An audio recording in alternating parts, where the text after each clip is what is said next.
what makes it sort of, we understand it. We don't understand. We don't understand what's going on. And religion becomes a part of it, you know.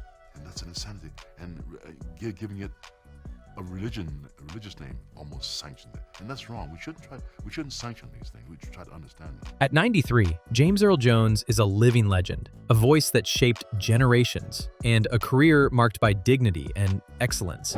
But after decades of staying silent, he's now revealing a painful memory from his past. For the first time, Jones opens up about the moment an actor mocked him on set, and how it left a lasting impact on him both personally and professionally. So that's all we used about he's saying James Earl Jones. The name alone evokes a voice that's deep, commanding, and unforgettable. A voice that brought to life Darth Vader in Star Wars, Mufasa in The Lion King, and countless other roles that have left an indelible mark on film, theater, and television. At 93, Jones passed away on September 9, 2024, leaving behind a legacy that spans over 6 decades. But in the months before his death, a story surfaced, one that hadn't been widely discussed until recently. It's a story about a moment early in his career when he faced mockery on a film set, a moment that could have derailed a less resilient person. This is the tale of that incident, the context of his life and career, and how James Earl Jones turned adversity into a masterclass of perseverance and artistry. So, let's start at the beginning. James Earl Jones was born on January 17, 1931, in Arcaboutla, Mississippi, a small, rural town. His early life wasn't easy. His father, Robert Earl Jones, was a boxer and aspiring actor who left the family shortly after James was born. His mother, Ruth Connolly, also left to pursue her own path, leaving young James to be raised by his maternal grandparents, John Henry and Maggie Connolly. At the age of 5, the family moved from Mississippi to a farm in Dublin, Michigan, during the Great Migration, a time when millions of African Americans left the South to escape poverty and racial oppression. This move was traumatic for young James. The shift from the familiar warmth of Mississippi to the unfamiliar rural North was jarring, and it triggered a severe stutter that would define much of his childhood. Jones described this period as one of near silence. He was so self-conscious about his stutter that he barely spoke, communicating through handwritten notes or not at all. "Stuttering is painful," he later told the Daily Mail. "In Sunday school, I'd try to read my lessons, and the children behind me were falling on the floor with laughter." For almost 8 years, from grade 1 through his freshman year of high school, he was virtually mute, speaking freely only to animals on the farm because, as he put it, they don't care how you sound, they just want to hear your voice. This wasn't just a speech issue, it was a profound emotional and psychological hurdle. Imagine being a child, full of thoughts and feelings but unable to express them without fear of ridicule. Yet it was this very struggle that set the stage for Jones's remarkable journey. His high school English teacher, Donald Crouch, a poet and educator, recognized something special in him. Jones had started writing poetry, a quiet way to channel his voice. Crouch challenged him to recite one of his poems in front of the class to prove he hadn't plagiarized it. "As they were my own words, I got through it," Jones recalled. That moment was pivotal. It didn't cure his stutter. He would later say, "I am still a stutterer, by the way. I don't say I was cured, I just work with it." But it gave him a way to reclaim his voice through the rhythm and structure of poetry. This early victory over silence was the foundation for a career that would make his voice one of the most recognizable in the world. After high school, Jones attended the University of Michigan, initially studying pre-med but finding himself drawn to drama. He graduated in 1955, served briefly in the U.S. Army during the Korean War, and then moved to New York City to pursue acting. There he studied at the American Theater Wing, working as a janitor to pay the bills. His first stage role came in 1957, a small part in an off-Broadway production called Wedding in Japan. That same year, he made his Broadway debut as an understudy in The Egghead, a short-lived play. The 1950s and 1960s were a challenging time for black actors in America. Hollywood had limited roles for African Americans, often relegating them to stereotypes or minor parts. Jones, however, carved out a space for himself, particularly in theater. He became a staple in Shakespearean productions, playing roles like Othello, Macbeth, and King Lear with the New York Shakespeare Festival. His commanding presence and rich baritone made him a natural for these parts, earning him critical acclaim. Woody King Jr., founder of New York's New Federal Theater, saw Jones in a 1961 production of The Blacks and later worked with him in The Great White Hope. He described Jones as having all the elements of acting: physicality, vocal range, psychically in tune with what was going on.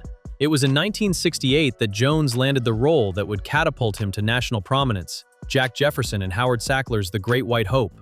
The play, based on the life of black boxer Jack Johnson, explored themes of racial prejudice and resilience. Jones's performance was electrifying, earning him a Tony Award for Best Actor in a Play, the first black man to win in that category, and a Drama Desk Award.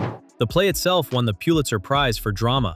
When it was adapted into a film in 1970, Jones reprised the role, earning an Academy Award nomination for Best Actor, making him only the second black actor after Sidney Poitier to be nominated in that category. But even as his star rose, Jones faced challenges that tested his resolve. One such moment came on the set of a film in the early years of his career. While specific details about the incident are scarce, Jones was famously private and rarely spoke ill of others. He revealed in an interview before his passing that an actor on set mocked his stutter. This wasn't just a casual jab, it was a deliberate attempt to humiliate him in front of others. The actor, whose identity Jones never disclosed, imitated his speech impediment during a rehearsal, drawing laughter from some crew members.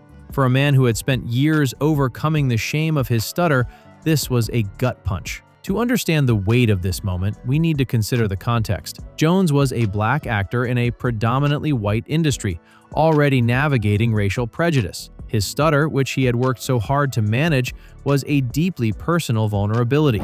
The mockery wasn't just about his speech, it was an attack on his presence, his right to be there.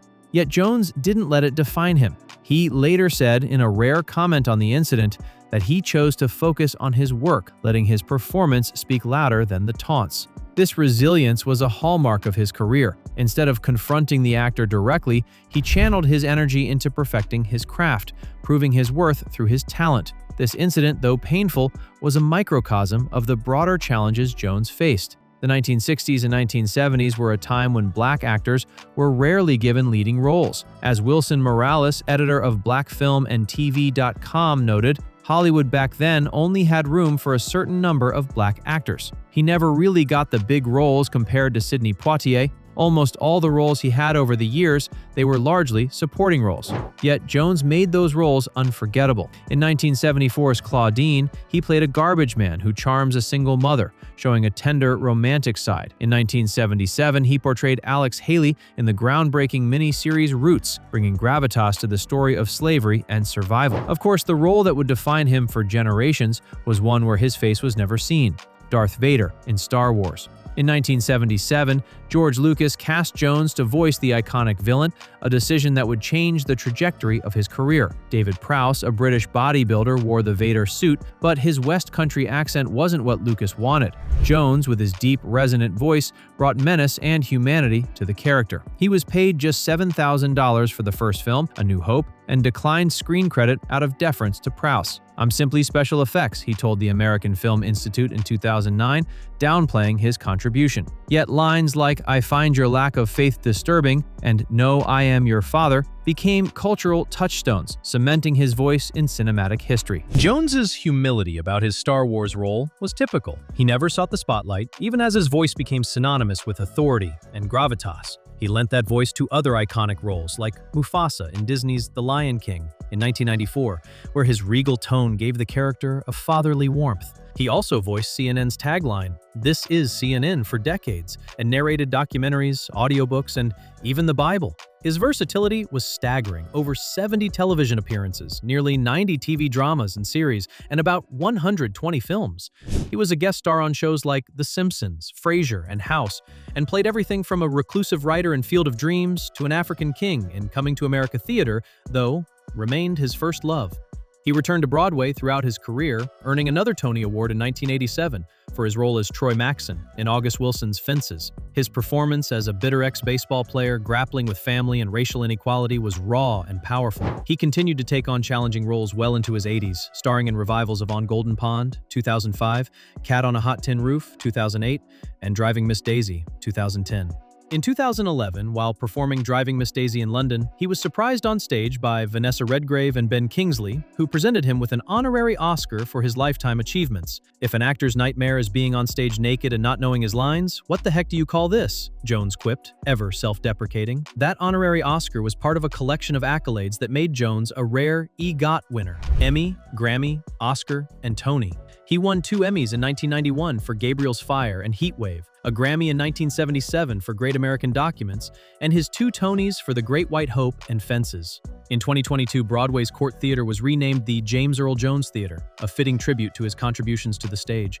But let's return to that moment of mockery on the film set. While Jones never named the actor, the incident lingered with him. In his memoir, Voices and Silences, he wrote about the pain of being silenced as a child and how acting became his way of reclaiming his voice. The mockery he faced as a young actor echoed those childhood taunts, but it also fueled his determination. He didn't let it stop him.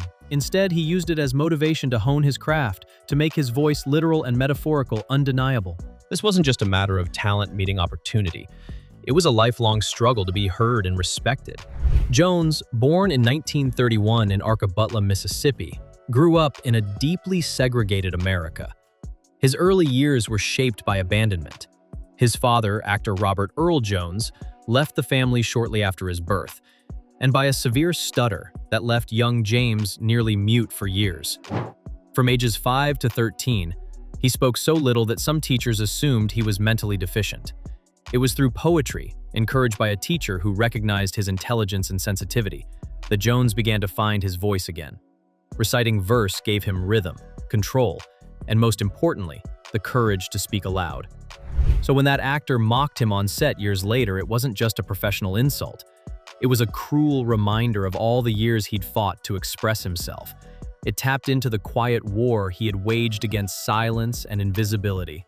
But rather than retreat, Jones doubled down on his dedication to performance. He would not only speak, he would thunder, resonate, command. His voice would go on to become one of the most iconic in cinematic history, known to millions as the voice of Darth Vader in Star Wars and Mufasa in The Lion King. The irony was poetic. The child who could not speak would one day become known for his voice. This resilience was rooted in more than just personal strength. Jones's faith played a significant role. He converted to Catholicism during his time in the army, influenced by Jesuit chaplains who impressed him with their intellect and compassion. The army itself had been a pivotal chapter for him. Serving during the Korean War era, he found stability, mentorship, and exposure to a wider world beyond the racial divisions of civilian life. It was here that he was drawn to Catholicism, not through ritual alone, but through the sense of intellectual rigor and emotional empathy that the Jesuit order modeled. In his autobiography, he described the Catholic Church as a flower pot out of which you grow, a metaphor for how it provided structure for his spiritual development. It didn't shield him from pain or discrimination, but it gave him tools to endure with dignity. His faith, combined with a deep love of Shakespeare and classical literature, gave him a compass, one that helped him navigate the unpredictable terrain of show business as a black actor in a predominantly white industry. Jones's personal life also reflected his quiet strength.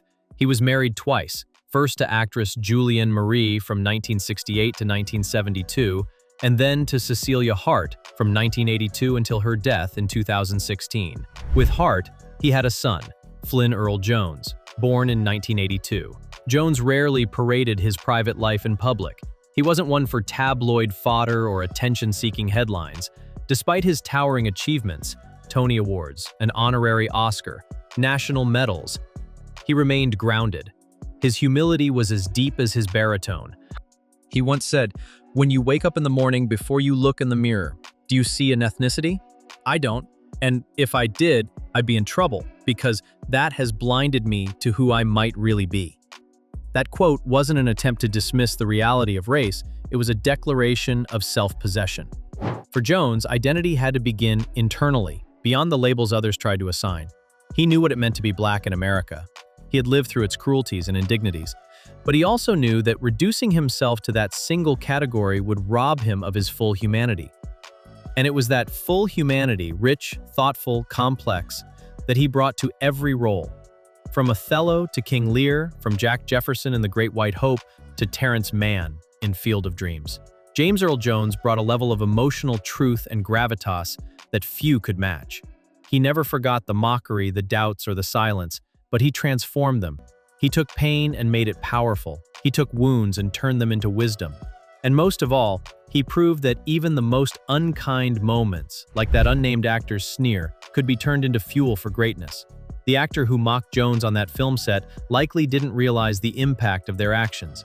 But in a way, that moment was a crucible for Jones. It tested his resolve and reminded him of the power of his voice, not just the physical sound, but the ability to tell stories, to move audiences, to challenge perceptions. He didn't need to confront the actor or seek revenge. His career was his response. Every role, every performance, every perfectly delivered line was a testament to his triumph over silence and doubt. Jones's legacy is vast. He broke barriers for Black actors, showing that talent could transcend racial prejudice.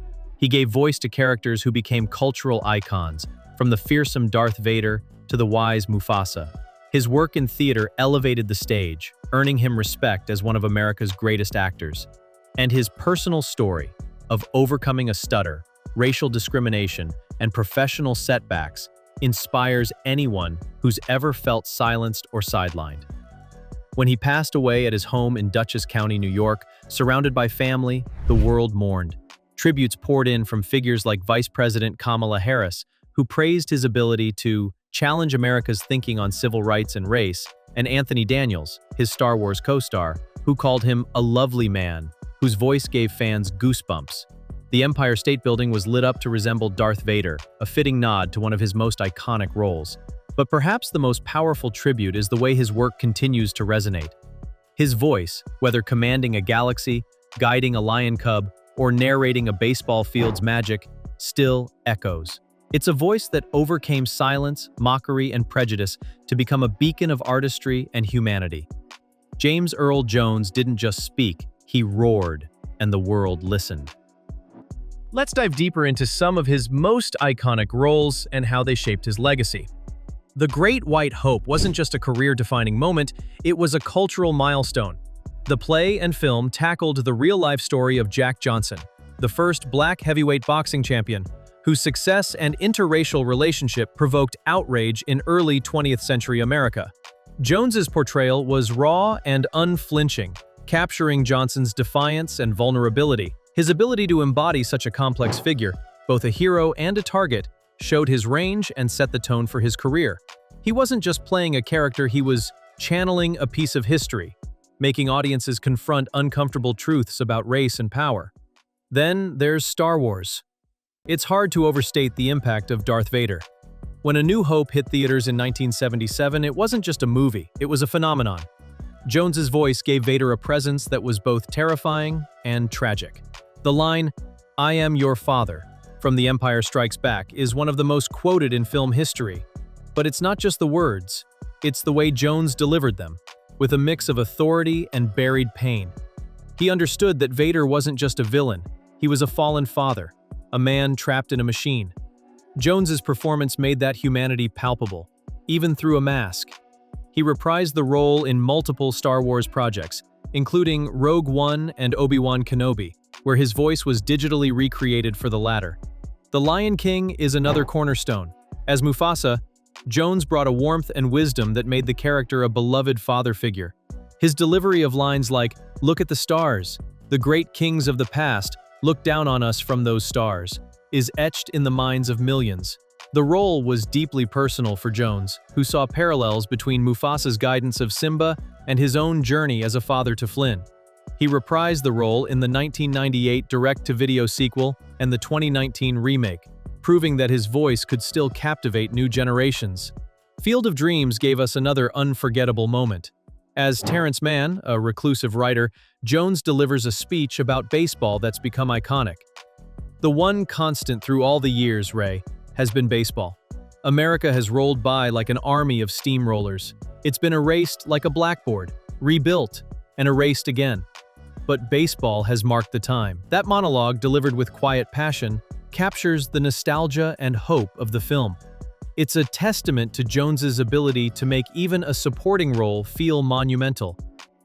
As King Jaffe Joffer, he played a regal but humorous monarch, holding his own against Eddie Murphy's comedic energy. He reprised the role in the 2021 sequel, proving he could still command a scene at 90. Other notable films include The Hunt for Red October, Patriot Games, and Clear and Present Danger, where he played Admiral James Greer, a role that showcased his ability to convey authority with understated gravitas. Jones's television work was just as impressive. He starred in Gabriel's Fire and Pros and Cons, earning an Emmy for the former, and played Alex Haley in Roots in its sequel. His guest appearances on shows like The Simpsons and Sesame Street showed his playful side, while roles in Heatwave and the Atlanta child murders tackled serious social issues. He was one of the first Black actors to have a recurring role on a daytime soap, playing a doctor in the 1960s, a groundbreaking moment for representation. His stage career, though, is where he truly shone. Beyond The Great White Hope and Fences, he tackled classic roles in Othello, Macbeth, and The Iceman Cometh. His 1978 solo performance as Paul Robeson was a tour de force, capturing the life of another trailblazing Black artist. Even in his later years, he took on challenging roles in On Golden Pond, Cat on a Hot Tin Roof, and You Can't Take It With You, earning a Tony nomination for the latter in 2014 at age 83. The renaming of the Court Theater as the James Earl Jones Theater in 2022 was a fitting tribute. It wasn't just about his talent, it was about what he represented. As one of the first Black actors to break through in a white-dominated industry, he paved the way for others. James Earl Jones doesn't get enough credit for being a path blazer for actors like Denzel Washington who came after him, said Ray Don Chong, his co-star in Soul Man. His ability to play roles that transcended race, whether Shakespearean kings or galactic villains, showed that talent could break down barriers. That moment of mockery on the film set, though a footnote in his long career, is a reminder of the obstacles he faced. It wasn't just about one actor's cruelty. It was about a system that often tried to diminish him. Yet, Jones rose above it. He didn't let the taunts of his childhood or the prejudice of his industry define him. Instead, he used his voice, flawed, powerful, and uniquely his, to tell stories that resonated across generations. His faith, his craft, and his resilience made him a giant. When he spoke, whether as Darth Vader, Mufasa, or himself, people listened. And they'll keep listening, because James Earl Jones didn't just overcome silence, he made it sing. His legacy is a reminder that even the most painful moments can be transformed into something beautiful, something that echoes long after the voice is gone. As we reflect on his life, it's worth noting how he approached his craft. Jones was a craftsman, not a celebrity. He didn't chase fame, he chased truth. Whether he was playing a boxer, a king, or a villain, he brought a depth that made his characters feel real. He once said, "Actors take chances, but there's always something good about them, and we learn something from them." That was his philosophy. Every role was an opportunity to explore humanity, to find the good even in the darkest characters. His stutter, which could have been a lifelong limitation, became his strength. It forced him to master his voice, to understand its power. He learned to control it, to shape it, to make it a tool for storytelling. When he spoke, it wasn't just sound, it was emotion, history, and truth. That's why his voice became the voice of CNN, the voice of Mufasa, the voice of Vader. It's why, when you hear him, you feel something deep and primal. The actor who mocked him on that set may have thought they were exposing a weakness. They didn't realize they were targeting a man who had already turned his greatest vulnerability into his greatest asset. Jones didn't need to name them or call them out. His career, his life, was the ultimate response. Every award, every iconic role, every standing ovation was a rebuttal to those who doubted him. When he died, the tributes were overwhelming. From fans on Reddit who called him a legend with one of the most iconic voices in the last century, to Mark Hamill, who hugged him backstage after a Fences performance, the love for Jones was universal. Lucasfilm issued a statement, with George Lucas himself noting his impact. The NAACP, SAG-AFTRA, and even the University of Michigan, where Jones studied, honored him. His alma mater shared a video he narrated, "We Are Michigan," as a tribute. But the most enduring tribute is his work. Watch The Great White Hope and feel the weight of history. Listen to Mufasa in The Lion King and hear a father's love. Feel the chill of Darth Vader in Star Wars and sense the tragedy beneath the mask. These are the gifts James Earl Jones left us. Not just performances, but pieces of himself. He once wrote, "During my boyhood years of silence, I never actually thought, gee, I would love to know how to talk. But there was a yearning, an indefinable yearning. I reclaimed my voice from that long silence. That yearning drove him to become one of the greatest actors of our time. And though he's gone, his voice will never be silent. It lives in every line he spoke, every stage he graced, every heart he touched. James Earl Jones didn't just break the silence, he filled it with a sound that will echo forever. James Earl Jones has always carried himself with grace, never one to stir controversy or dwell on the negative. But his decision to finally speak out shows that even the strongest voices have endured moments of deep hurt. His story is a powerful reminder that respect on set and in life matters, no matter how legendary someone may be.